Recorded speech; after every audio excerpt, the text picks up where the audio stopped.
with Pascin at the Dome, or Pascin, as they say over at the Barnes, or Pasquin, as they say over at the Barnes, or Pascin. It's a nice place. What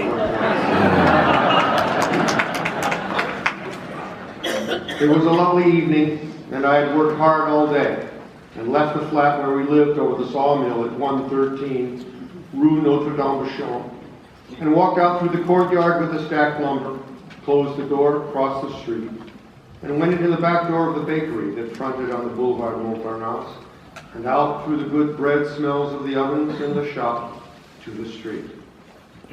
The lights were on in the bakery, and outside it was the end of the day, and I walked in the early dusk up the street and stopped outside the terrace of the Negre de Toulouse restaurant, where our red and white checkered napkins were in the wooden napkin rings in the napkin rack, waiting for us to come to dinner. I read the menu, mimeographed in purple ink, and saw that the plat du jour was cassoulet. It made me hungry to read the name. Mr. Lavigne, the proprietor, asked me how my work had gone, and I said it had gone very well. He said he had seen me working on the terrace of the Closerie des Lilas early in the morning, but he had not spoken to me because I was so occupied. You had the air of a man alone in the jungle. No. I am like a blind pig when I work. But were you not in the jungle, monsieur? In the bush, I said. I went on up the street, looking in the windows and happy with the spring evening and the people coming past. In the three principal cafes, I saw people that I knew by sight, and others that I knew to speak to, but there were always much nicer looking people that I did not know, that in the evening, with the lights just coming on, were hurrying to some place to drink together, to eat together, and then to make love. The people in the principal cafes might do the same thing, or they might just sit and drink and talk and love to be seen by others. The people that I liked and had not met went to the big cafes because they were lost in them, and no one noticed them, and they could be alone in them and be together. The big cafes were cheap then too, and all had good beer, and the aperitifs cost reasonable prices that were clearly marked on the saucers that were served with them. On this evening, I was thinking these wholesome, unoriginal thoughts, and feeling extraordinarily virtuous because I had worked well and hard on a day when I had wanted to go out to the races very badly.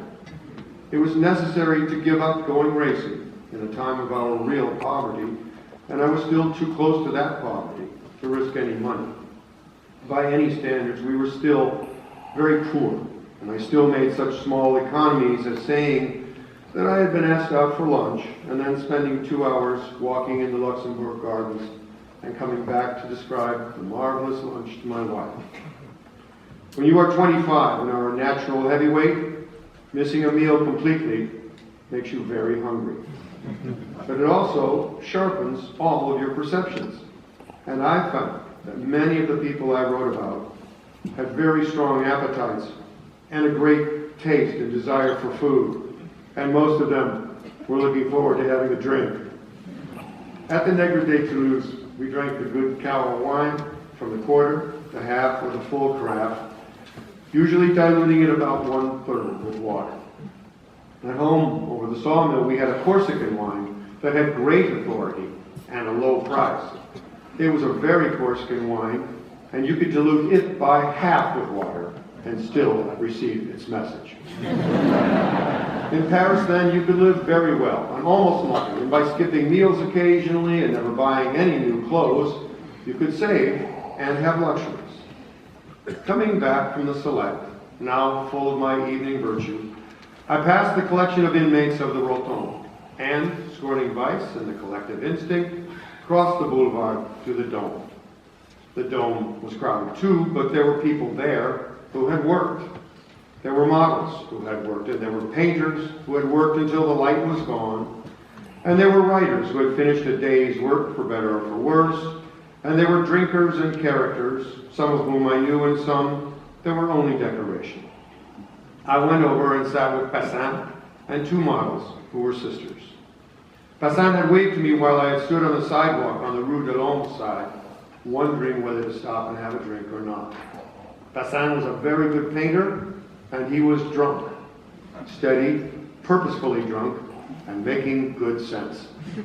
The two models were young and pretty. One was very dark, small, beautifully built with a falsely fragile depravity. She was a lesbian who also liked men. The other was childlike and dull, but very pretty in a perishable, childish way. She was not as well built as her sister, but neither was anyone else that spring. The good and the bad sisters, Pascin said. I have money. What do you drink? Un demi-blanc, I said to the waiter. Have a whiskey. I have money. I like beer. If you really liked beer, you'd be at Lips. I suppose you've been working. Yes, It goes? I hope so. Good. I'm glad. And everything still tastes good. Yes. How old are you? 25. Do you want to bang her? He looked toward the dark sister and smiled. She needs it. You probably banged her enough today. She smiled at me with her lips open. He's wicked, but he's nice. You can take her over to the studio. Don't make piggishness, the blonde sister said. Who spoke to you?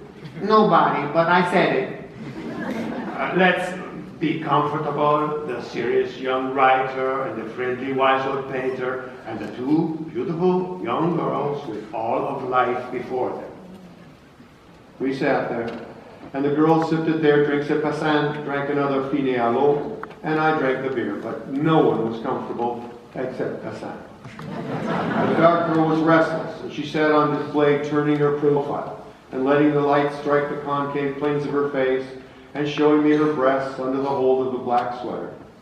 Her hair was cropped short and was sleek and dark as an Oriental's. You've posed all day. Do you have to model that sweater now at the cafe? It pleases me. You look like a Japanese toy. Not the eyes. It's more complicated than that. You look like a poor, perverted little poupée. Perhaps, but alive. That's more than you. We'll see about that. Good. I like proofs. Well, you didn't have any today. Oh, that? She said and turned to catch the last evening light on her face. You were just excited about your work. He's in love with canvases. There's always some kind of dirtiness. You want me to paint you and pay you and bang you to keep my head clear and be in love with you too. You poor little dog. You like me, don't you, monsieur? Very much. But you're too big. She said sadly. Everyone is the same size in bed. It's not true, her sister said. And I'm tired of this talk. Look, Pascin said. if you think I'm in love with canvases, I'll paint you tomorrow in watercolors. When do we eat and where? Will you eat with us? No, I go to eat with my légitime. That was what they said then. Now they say my régulière. You have to go? Have to and want to. Go on then, and don't fall in love with typewriting paper. If I do, I'll write with a pencil. Watercolors tomorrow. All right, my children, I will drink another, and then we eat where you wish. Chez Viking, the dark sister said promptly. Oh, you want to contrast me with all the beautiful Nordic types? No. I like it very much, Chez Viking. Me too. All right.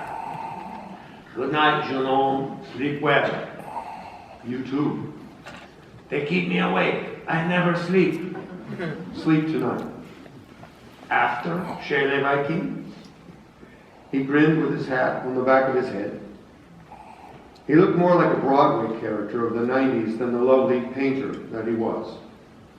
And afterwards, when he had hanged himself, I like to remember him as he was that night at the Dome. They say the seeds of what we will do are in all of us. But it always seemed to me that in those who make jokes in life, the seeds are covered with better soil and with a higher grade of manure.